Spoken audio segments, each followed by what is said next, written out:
Afin de garder la paix, vous allez avoir parfois à vous humilier. Vous allez avoir parfois à vous excuser même quand vous ne trouvez pas que vous avez tort. Restez avec nous dans Jouissez de votre vie.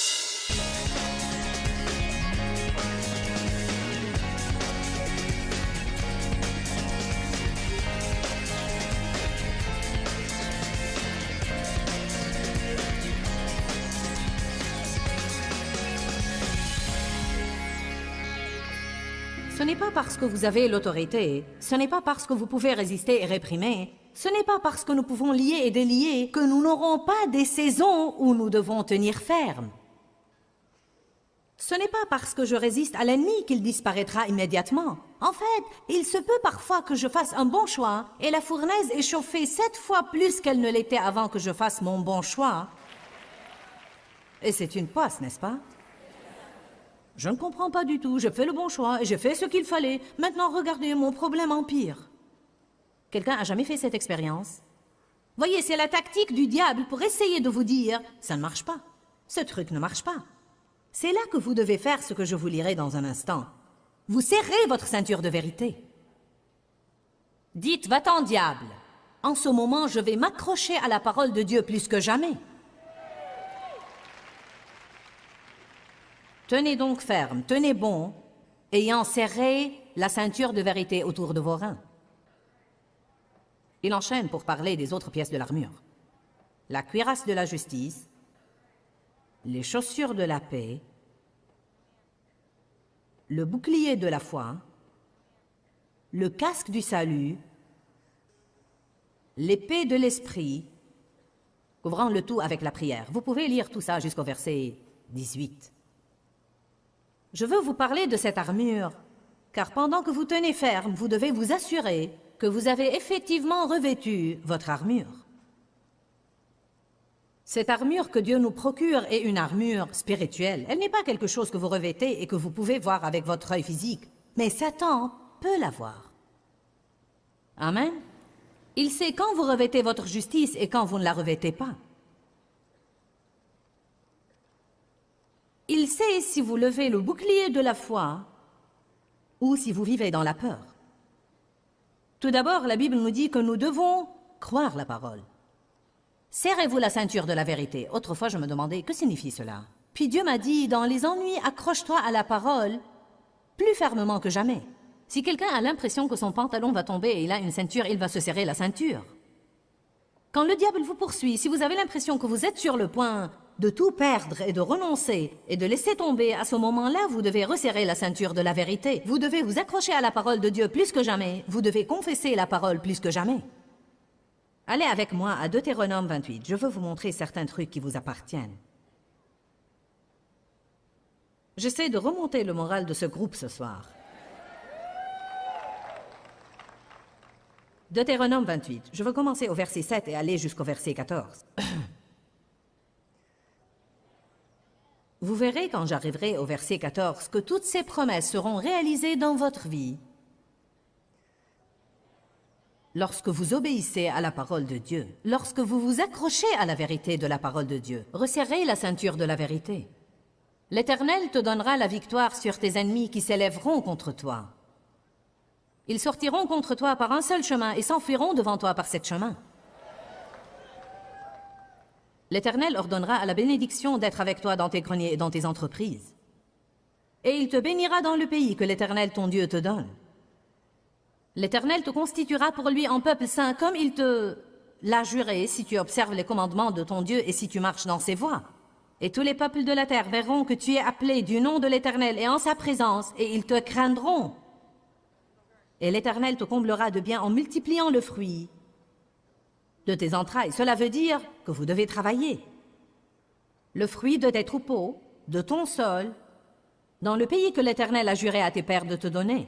Et l'Éternel t'ouvrira son bon trésor, le ciel, pour faire tomber en son temps la pluie sur ton pays, et pour bénir tout le travail de tes mains. Et tu prêteras à beaucoup de nations, et tu n'emprunteras point. Et l'Éternel fera de toi la tête et non la queue. Et tu seras toujours en haut, et tu ne seras jamais en bas. Ne dites plus « je suis sous quelque chose », mais dites « je suis en haut et non en bas, la tête et non la queue ». Allez. Si tu obéis aux commandements de l'Éternel ton Dieu que je te prescris aujourd'hui pour les garder et les mettre en pratique, et que tu ne te détournes point de tous les commandements que je te donne aujourd'hui. C'est exactement ce dont je parle. Quand vous avez des problèmes, ne vous détournez pas de la parole. Ne courez pas vers une solution du monde. N'allez pas appeler tous vos amis leur demandant ce que vous devez faire. Quand vous avez des problèmes, allez au trône, pas au téléphone.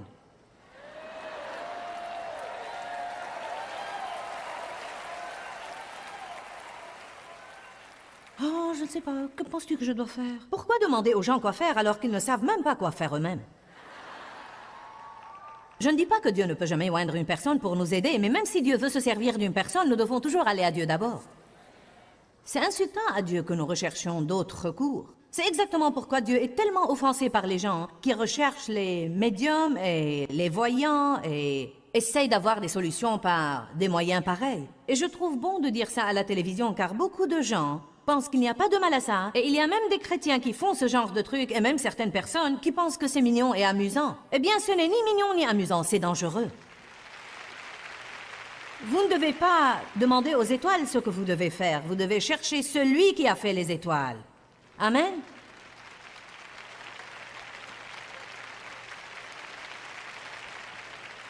Pourquoi voudriez-vous laisser une étoile décider de votre avenir? Vous n'avez pas à lire votre horoscope pour trouver ce que vous devez faire chaque jour. Vous êtes mené par le Saint-Esprit. Amen. Je sais que beaucoup de gens pensent qu'il n'y a pas de mal à ces trucs. Et comme je l'ai dit, il y a beaucoup de chrétiens qui le font de façon régulière et n'y trouvent même pas rien à redire. Oh ouais, tu sais, nous sommes au cirque. Allons nous faire lire les lignes de la main. Vous devez faire attention à ce genre de trucs. Ce n'est pas mignon, c'est insultant à Dieu. Il veut mener et guider votre avenir. Il veut que vous lisiez la parole et que vous sachiez ce qu'il dit de vous. Vous ne devez pas aller demander à quelqu'un d'autre ce que Dieu dit de vous. C'est écrit dans la Bible. Vous êtes la justice de Dieu en Christ. Vous êtes des enfants de Dieu. Vous êtes loin de Dieu. Vous êtes bénis et non pas maudits. Amen. Savez-vous ce que je dis de mon avenir? Mon avenir est scellé. Alléluia. Mon nom est écrit dans le livre de vie de l'agneau. Je suis reconnaissante de connaître la parole de Dieu. Quand le diable vous attaque, vous devez resserrer cette ceinture de la vérité. Revêtez la cuirasse de la justice, dit la Bible. Je peux m'arrêter juste là et prêcher toute la soirée, car c'est probablement l'un de mes sujets préférés. Mais je vais essayer de traiter tous les points. Donc je vais essayer d'en parler un petit peu. La justice veut dire que vous savez qui vous êtes en Christ. Ce en Christ est une chose très importante, car qui je suis en Christ est différent de qui je suis en moi-même et ce que je fais. En et par moi-même, je vais faire des erreurs. Peut-être que je ne fais pas toujours tout comme il faut, mais la Bible dit, si je crois vraiment en Jésus, si je me fie à lui, à ce moment-là, je suis rendu juste devant Dieu, et par le sang de Jésus, je deviens la justice de Dieu en Christ. Vous agissez d'une façon différente quand vous avez une bonne opinion de vous-même que quand vous avez une mauvaise opinion de vous-même. Car si vous avez une mauvaise opinion de vous-même, vous allez être sous quelque chose tout le temps. Je me permettrai de dire que la majorité des chrétiens sont sous la culpabilité et la condamnation, la plupart du temps, à propos d'un méfait dont ils se sont déjà repentis et demandé à Dieu de leur pardonner. Mais ils n'ont pas reçu ce pardon et cette miséricorde. Ils se sentent coupables et essayent de payer ce que Jésus a déjà payé pour. Allez maintenant. Vous dites, eh bien, je n'ose pas faire une erreur et faire comme si de rien n'était. Non, vous devez vous repentir, vous devez l'admettre, vous devez demander à Dieu de vous pardonner. Mais quand c'est fait, vous devez en finir et continuer. C'est exactement ce dont parlait Paul dans Philippiens quand il a dit « Je fais une chose, elle est ma seule aspiration, oubliant ce qui est en arrière et me portant vers ce qui est en avant. » Il a dit qu'il devait faire tout ce qu'il pouvait pour saisir ce que Jésus est mort pour que nous ayons. Ne vivez pas sous la condamnation. Vivez dans votre juste position devant Dieu. La justice est une arme. La cuirasse couvre votre cœur. Vous ne devez pas être sous la condamnation. Vous ne devez pas vous sentir coupable. Vous devez venir avec assurance devant Dieu. Vous savez qui vous êtes en Christ. Vous savez que vous avez l'autorité sur l'ennemi. Et en plus, vous devez savoir que vos erreurs ne concernent absolument pas le diable. Il est l'accusateur des frères. Gna, gna, gna, gna, gna, gna, gna, gna, gna, gna, gna, gna, gna, gna. Savez-vous ce que je disais à un de mes voisins quand il venait se plaindre d'un de mes enfants? Rentre chez toi, mes enfants ne te regardent pas. Je m'occuperai moi-même de mes enfants. Allez maintenant, si vous êtes des parents, vous savez que j'ai raison. Ton enfant a fait ça, et gna gna gna gna gna gna, vous allez vous redresser immédiatement, c'est comme... Rien n'exaspère les parents autant que quelqu'un qui parle de leurs enfants. Vous faites... Même si vous savez que ce qu'il dit est la vérité, vous ne voulez cependant pas l'entendre de lui.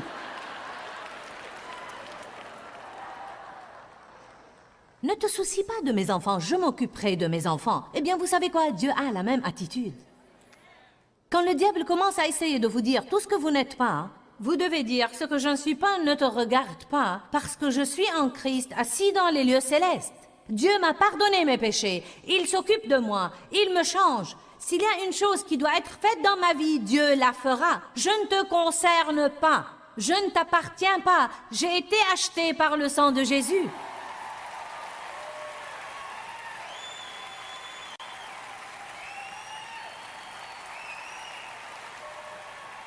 Vous en rendez-vous compte? Vous avez été racheté du diable. Vous avez été acheté par le sang de Jésus.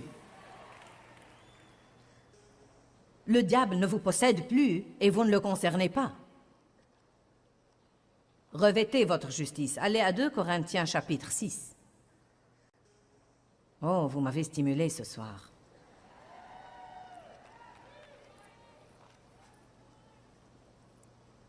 J'essaie toujours de comprendre pourquoi je me sens fatiguée après ces réunions. Vraiment, je ne...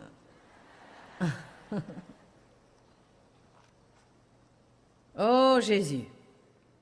Je vous le dis, j'aime la parole et j'aime voir ce que la parole fait dans la vie des gens.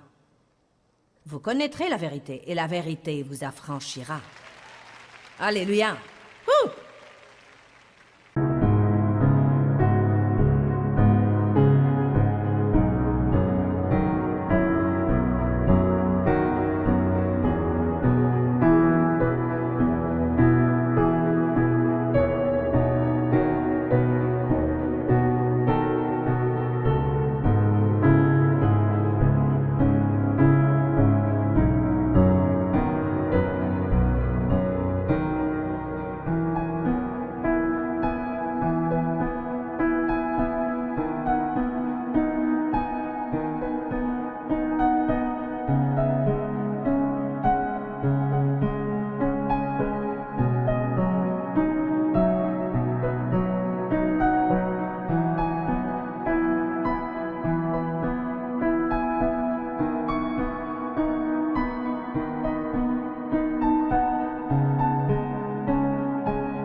Par la parole de vérité, par la puissance de Dieu, par les armes de la justice offensive à la main droite et défensive à la main gauche. 2 Corinthiens 6, 7 dit que la justice est une arme. D'une part, nous nous en servons pour attaquer l'ennemi, et d'autre part, nous nous en servons pour nous défendre. Vous devez revêtir votre justice comme une robe. Ésaïe chapitre 61 l'appelle une robe de justice. Revêtez-vous de toutes les armes de Dieu. Revêtez la justice tous les jours et marchez devant Dieu avec assurance. Allez à Ésaïe 32, 17.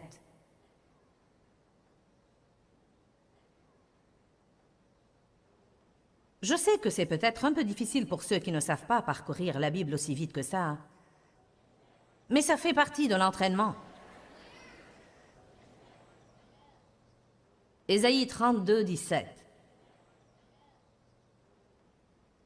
Vous apprenez où se trouvent les Écritures en ayant à les chercher. Et l'effet de la justice sera la paix, intérieure et extérieure. Et le fruit de la justice sera le calme et la sécurité pour toujours. En d'autres termes, combien est-ce génial de savoir qui vous êtes en Christ? Combien est-ce génial? Quel genre de puissance ça vous donne de savoir que Dieu vous aime? Quel genre de puissance ça vous donne de savoir que vous êtes ses bien-aimés et qu'il vous a choisi exprès? Éphésiens 1 dit, « Je vous ai élus, je vous ai adoptés, je vous ai appelés les miens. » Ésaïe dit, « Je t'ai appelé par ton nom, tu es à moi. » Vous devez marcher dans ce qui est à vous, vous devez garder la tête haute. Vous devez prier avec assurance car vous êtes des enfants de Dieu. Vous savez, j'ai 4 enfants et je vais vous dire un petit secret. 2 d'entre eux sont là ce soir, donc ça va m'attirer des ennuis. Savez-vous qui sont ceux qui prennent le plus de moi? Ceux qui me demandent plus.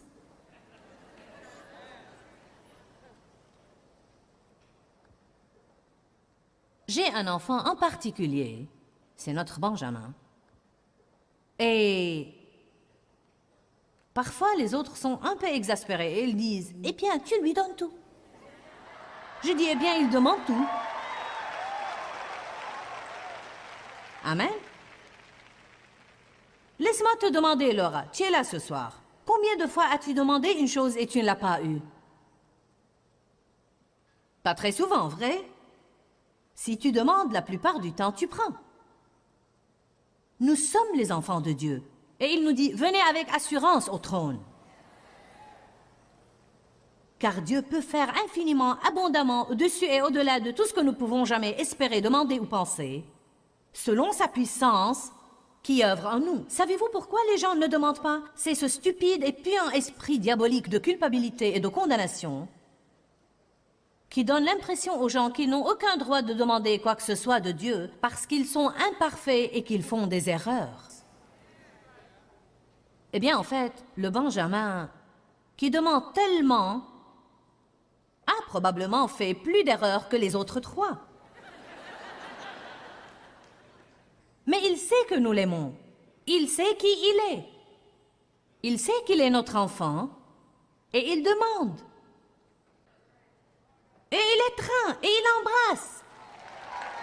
Et il dit, je vous aime. Vous êtes les meilleurs parents au monde entier. Amen.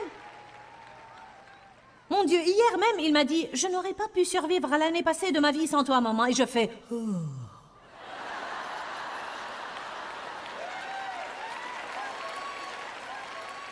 Allez, employez un peu de sagesse. Tout ce que Dieu veut, c'est votre amour. Il veut votre compagnie. Il ne cherche pas votre perfection puante.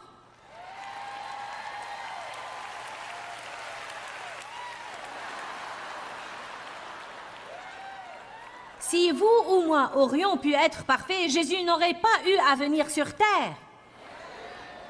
Il est venu parce que nous sommes un gâchis. Et laissez-moi vous dire une chose, vous ne choquez pas Dieu. Il n'est pas là-haut disant maintenant, « Oh mon Dieu, mais qu'ai-je fait ?» Il sait plus sur nous que nous ne saurons jamais. Et il nous aime de toute façon. Qu'a-t-il dit à Jérémie? Avant même que tu sois né, je t'ai connu et je t'ai apprécié. Que veut dire « je t'ai connu » ? Je connaissais ce que tu allais faire. Je connaissais chaque chose stupide que tu allais dire. Je connaissais les mauvaises décisions que tu allais prendre. Et je t'ai apprécié et je t'ai appelé comme mon instrument choisi.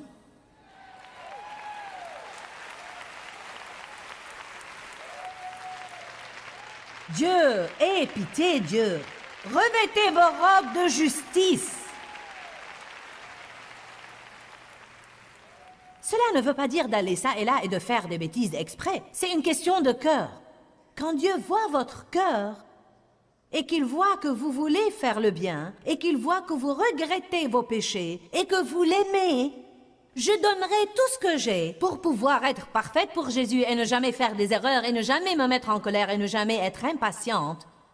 Et ne jamais dire une chose négative. Oh, si seulement je pouvais faire ça. Mais vous savez quoi? J'ai eu à reconnaître dans ma vie que je ne pourrais jamais le faire avant d'être au ciel avec lui. Et en attendant, je me lève chaque jour et je fais de mon mieux. Et savez-vous ce qu'il m'a dit? Fais de ton mieux et moi je fais le reste.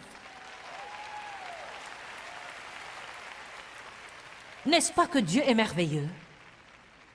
Ouh! Jésus, justice. Gardez votre niveau d'assurance. Sachez qui vous êtes en Christ. Revêtez votre justice comme une robe. Ne laissez pas le diable vous faire sentir que vous êtes nul, que vous n'avez ni importance ni valeur. Ne le laissez pas vous rabattre les oreilles avec tout ce que vous avez fait de mauvais. Oui, nous avons mal fait beaucoup de choses, et nous devons simplement dire « Merci, diable, de m'avoir rappelé tout le mal que j'ai fait, car ça me cause d'être émerveillé encore plus par la miséricorde de Dieu. »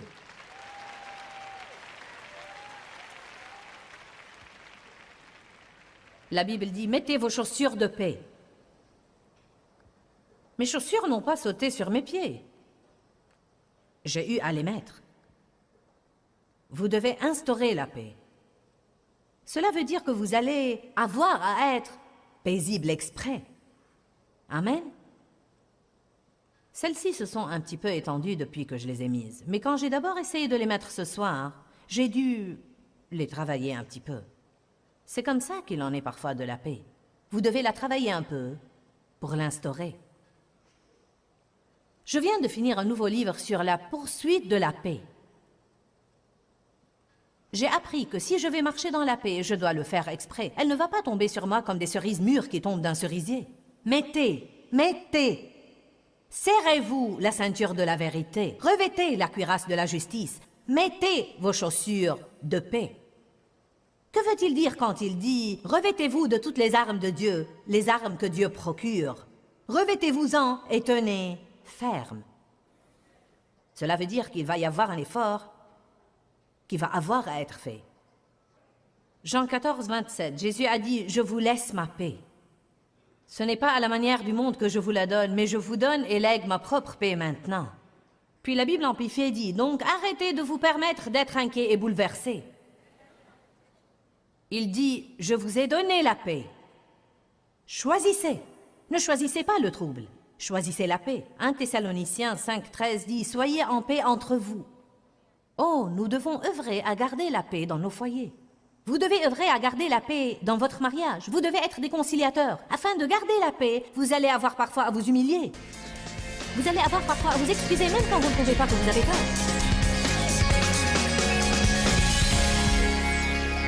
Eh bien, la Bible nous dit que la victoire qui triomphe du monde est notre foi. Quand nous mettons notre foi en Dieu et que nous la libérons, aucune force diabolique ne peut nous éloigner du bon plan que Dieu a pour notre vie. Je veux que vous croyiez ça et que vous commenciez à confesser votre foi de votre bouche. La foi est puissante. Libérez la vôtre et laissez-la œuvrer dans votre vie. Dans Jacques chapitre 5, la Bible nous dit que nous pouvons prier la prière de la foi et le malade sera guéri. Joignez votre foi à la mienne en ce moment et nous allons ensemble prier Dieu de vous guérir. Père, nous venons à toi en ce moment au nom de Jésus et nous venons en tenant ta propre parole devant ton trône, Seigneur, dans laquelle tu dis que tu guériras le malade si nous prions la prière de la foi. Donc je libère ma foi en ce moment même, au nom de Jésus. Et je prie que les gens qui regardent ce programme, qui ont des maladies ou des malaises, qui ont des douleurs ou des gênes dans leur corps, qu'ils puissent connaître ta force guérissante maintenant, au nom de Jésus. Soyez guéris du sommet de votre tête jusqu'à la plante de vos pieds, de l'extérieur et de l'intérieur.